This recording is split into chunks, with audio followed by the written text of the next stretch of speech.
family needs over corporate greed. Several years ago, and I think some of you who listen to the show regularly would have heard part of this story. We constantly get new listeners. This is a story that I want to point out. This group was trying to get people together from different ideological perspectives, and I was the one representing what people would call the far left. We had me representing the far left progressives.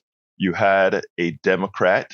You also had a person sitting in the middle. Then you had that center right person, and then you had the right winger. And we started talking about what people needed. And the kinds of programs that I came up with were things like, yes, we have to have Medicare for all. Everybody should be able to simply go to a doctor with a card. There should be no money exchanges, any of that. Your health and your well-being shouldn't be dependent on you being able to have some cash to go to a doctor, because two things that does, right?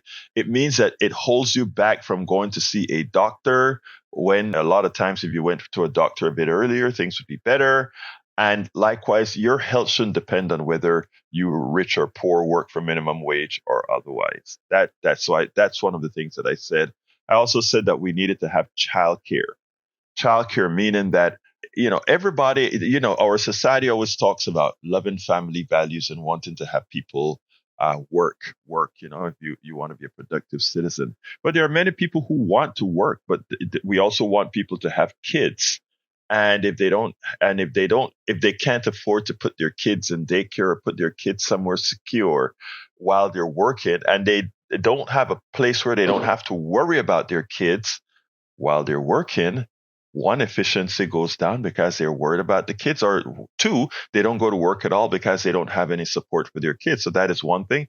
The other thing is having everybody housed, right? In other words, if you go around our country, there are empty homes all over the place. There is some problem with having a match between people and homes. So you go to a place like Sacramento or Houston, or downtown Houston, you go to a place like San Francisco, LA, New York City, and we have all these people that are living on the streets in a country that is very, very rich. And we are a very rich country. So we need to have all these. So I laid out what most would call the progressive agenda.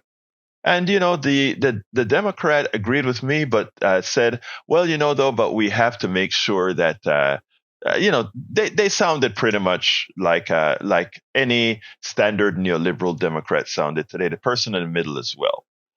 Now, the person on the right, the first thing he said, Egberto, all that sounds great, but how does that affect business?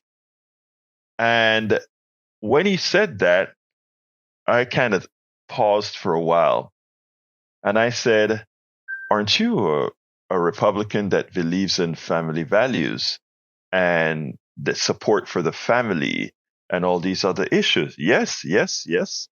But when you speak about these issues, when you speak about these policies, you have to ask how it affects business, because business is what makes this country run. And I said, no, families is what makes this country run.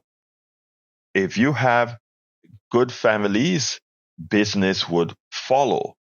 In other words, we don't create families for business. We create business based on our sustained social model. Social model being, how do we want to exist as a society, right? During the days of the robber barons back in the 1920s, etc., all the concentration of monies went to the top, and it kept on progressively getting that way to the point that eventually all crashed. And it's not by accident. These things are just based on numbers, right? And eventually you don't have the bottom being able to support the top, which is where we have headed again, and where we continue to head in our policies. So this occurs because of how we elect, or who we have elected, and where these people's loyalties eventually lie. It's not an affordability issue.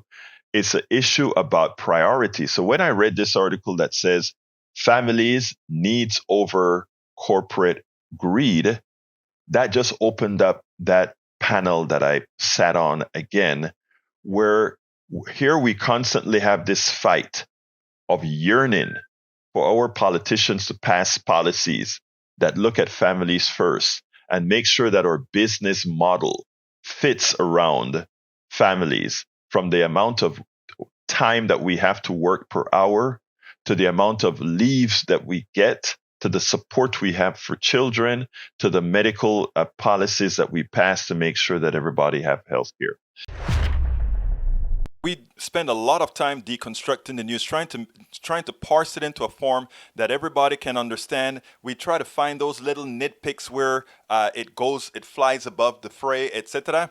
If you really like these videos that we do, I want to ask a big favor. Please go ahead. Number one, subscribe to our channel, and number two, please join if you can. Thank you so kindly for watching. Keep watching. Please remember to share. We must populate the entire internet with our progressive message, a message that we know is what most Americans say that they want. So help us, please join.